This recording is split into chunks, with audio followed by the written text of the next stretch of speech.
never shy and is always willing to step down to help someone who needs a lot of help and a lot of love from their government. President Barack Obama.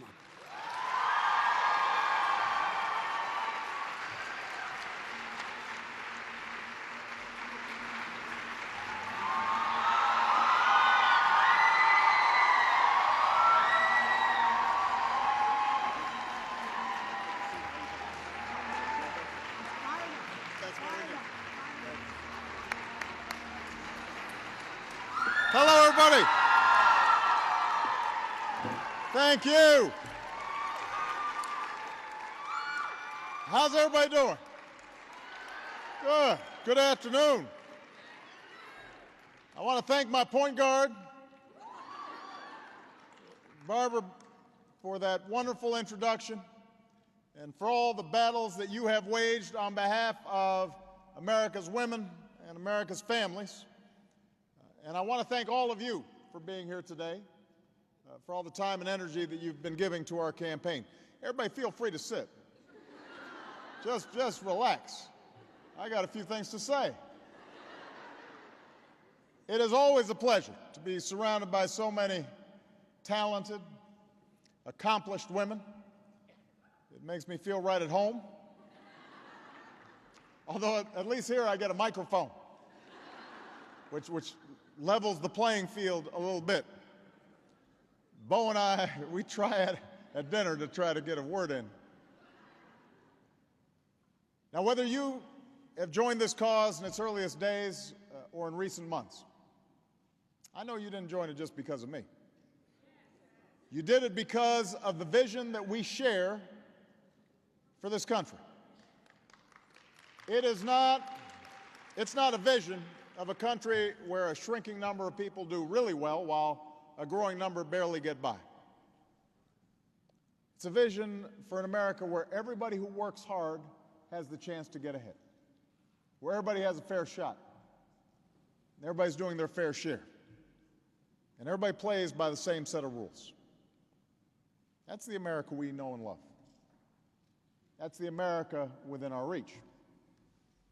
And right now, no issue is more important than restoring economic security for all of our families. Today, our economy is recovering, but not yet recovered from the worst crisis since the Great Depression. Our businesses have added more than 4 million jobs over the past 2 years, but too many Americans are still looking for a job that pays enough to cover the bills or the mortgage. Too many families are still searching for the middle-class security that started slipping away years before the recession hit. So we've got a lot of work to do. We've got to finish what we started. And I'm so grateful to have all of you in the Women's Leadership Forum on our team. It's fair to say that there's been a bit of talk about women and women's issues so far this year. And I've said before, I want to repeat, I think it's been oversimplified. Women are not an interest group. Women shouldn't be treated that way. Women are half this country and half of its workforce. You're 80% of my household if you count my mother-in-law, and I always count my mother-in-law.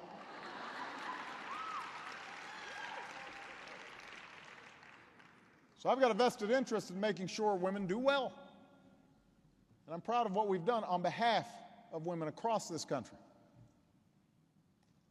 I know you've heard a lot about that today, but I want you to know why we've done what we've done. Because there are values behind the policies.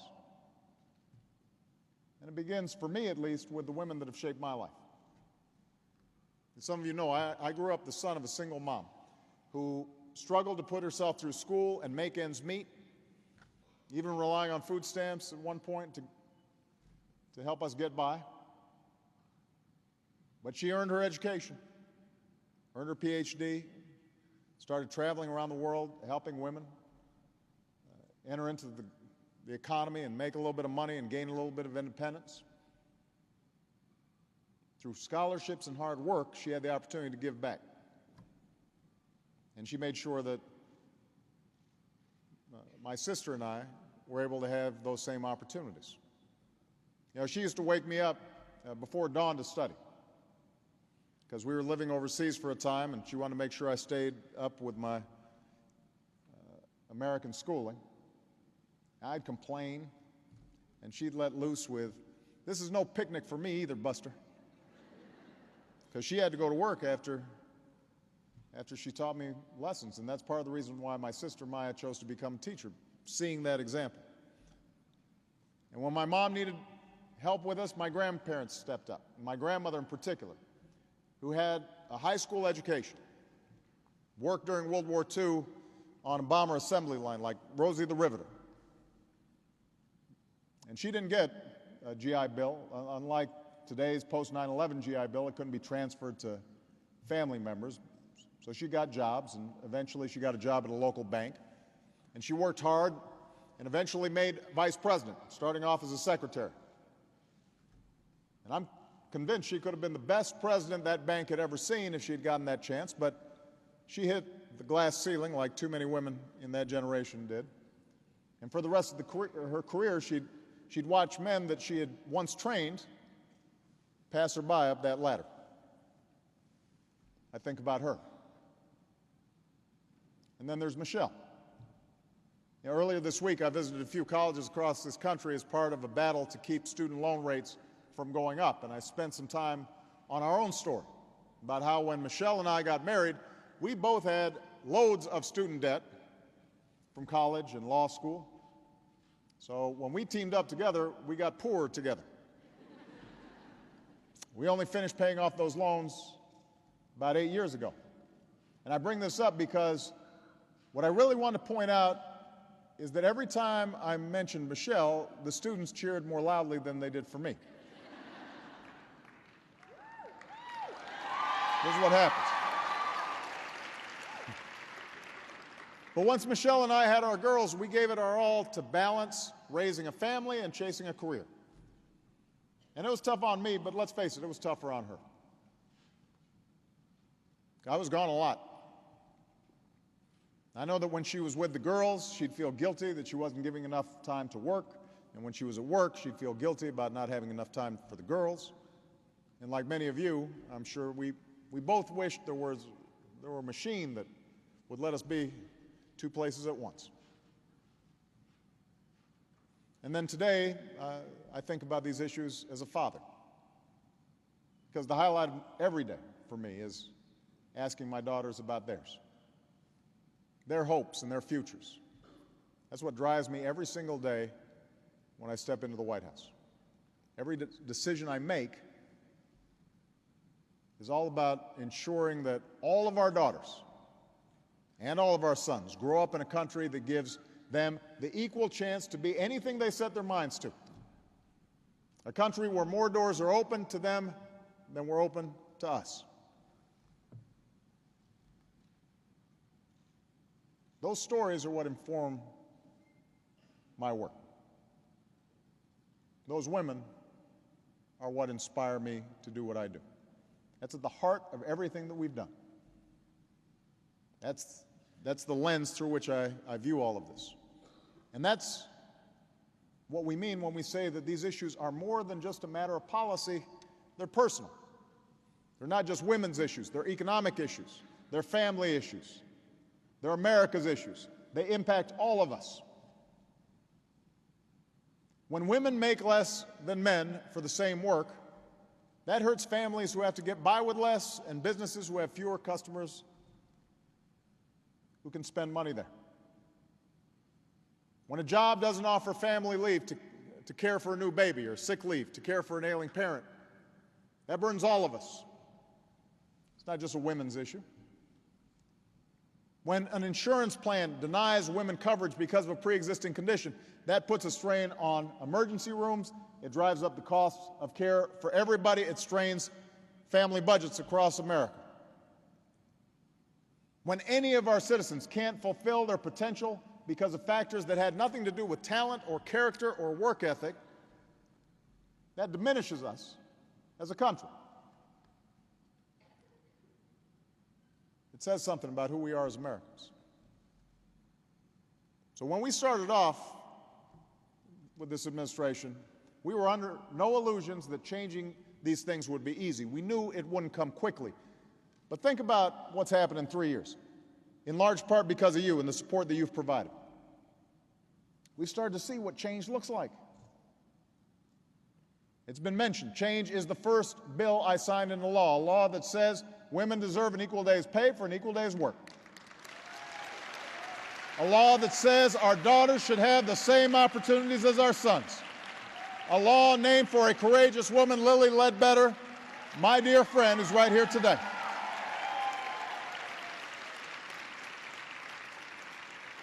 That's what change is, and it happened because of you. Change is extending more than 16,000 new loans to women-owned businesses, cutting small business taxes more than 17 times, so that more women have the power to create new jobs and opportunity. Change is education reform that does more to encourage young women to join fields like science and technology and engineering and math, and increasing grants that have helped about 2.3 million more young women afford to go to college. And yes, Barbara's absolutely right. Change is the health care reform we passed after a century of trying that finally gives women more power to make their own choices about their health care.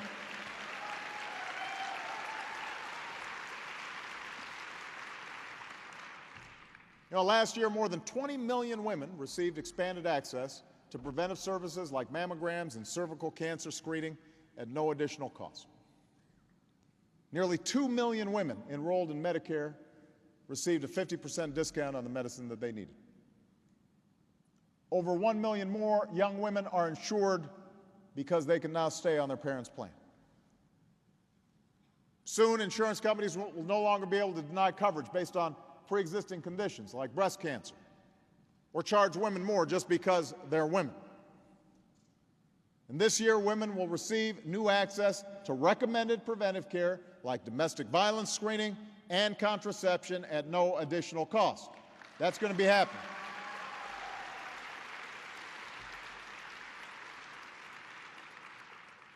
This contraception fight in particular was illuminating. It was like being in a time machine. Republicans in Congress were going so far as to say an employer should be able to have a say in the health care decisions of its female employees. And I'm always puzzled by this. There's a party that says it prides itself on being rabidly anti-regulation. These are folks who claim to believe in freedom from government interference and meddling. But it doesn't seem to bother them when it comes to women's health. Now we've got governors and legislatures across the river in Virginia, up the road in Pennsylvania, all across the country saying that women can't be trusted to make your own decisions.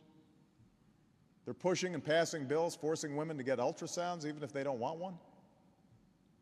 If you don't like it, the governor of Pennsylvania said you can close your eyes. It's a quote. It's appalling. It's offensive. It's out of touch. And when it comes to what's going on out there, you're not going to close your eyes. Women across America aren't closing their eyes. As long as I'm president, I won't either. The days of male politicians controlling the health care decisions of our wives and our mothers and our daughters and our sisters, that needs to come to an end. Now, none of these fights have been easy. We've got to wage more fights and win them on these issues and many more. We've got more jobs to create, more students to educate, more clean energy to generate, more troops to bring home, more doors of opportunity to open for all our kids. The one thing we can't do, the one thing we can't afford to do right now, is to go back to the very same policies that got us into this mess. Of course, that's exactly what the other side has planned, and they make no secret about it. They want to go back to the days when Wall Street played by its own rules. They want to go back to the days when insurance companies could deny coverage or jack up premiums without a reason. A lot of them seem like they want to turn back the clock to the 50s or the 40s or the 30s or maybe further back than that, and close doors of opportunity that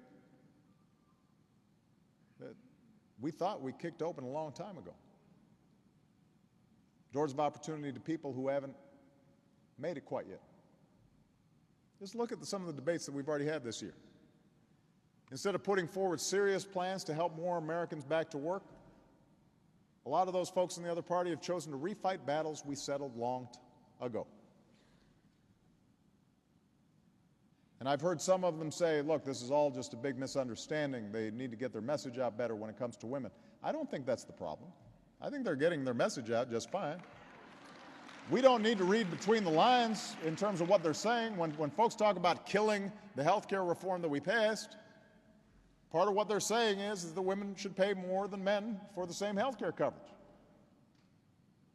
They're saying we should stop protecting women with pre-existing conditions. They're saying we should no longer let that 25-year-old daughter, more than 1 million other young women, stay on their parents' health care plans.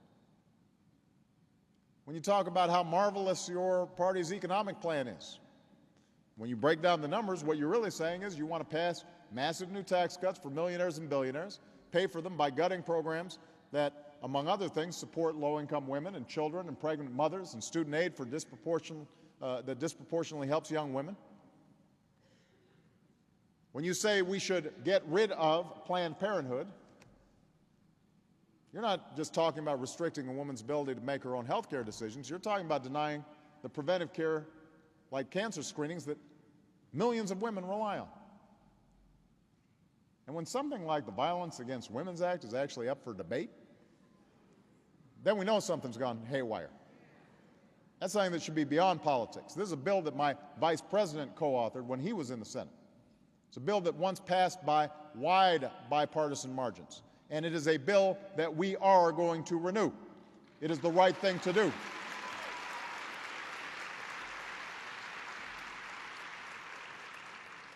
So the choice between going backward and moving forward has never been so clear. As long as I'm president, we're going to keep moving forward. You can count on that. You don't have to take my word for it. You've got my signature on it. Because something like standing up for equal pay for equal work isn't something I've got to get back to you on. It's the first law that I signed.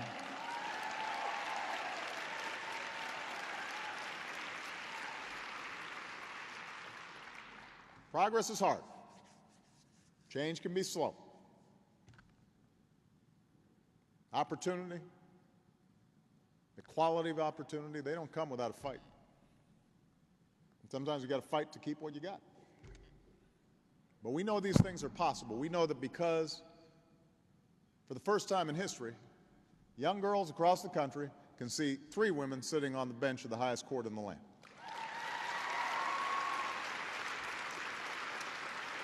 We know change is possible because they can read about the incredible leadership of a woman who went by the title Madam Speaker. They can turn on the news and see that one of the most formidable presidential candidates ever is now doing as much as anyone to improve America's standing abroad as one of the best Secretaries of States we've ever known.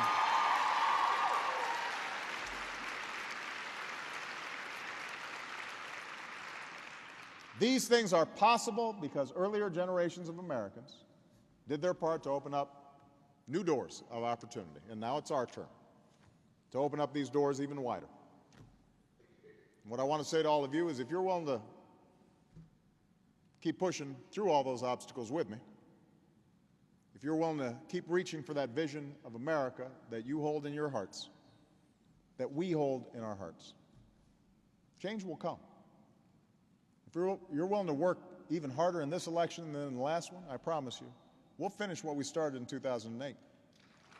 If you're willing to stick with me and fight with me and press on with me, I promise you, we will remind everybody just why it is that America is still the greatest nation on earth. Thank you. God bless you. God bless the United States of America.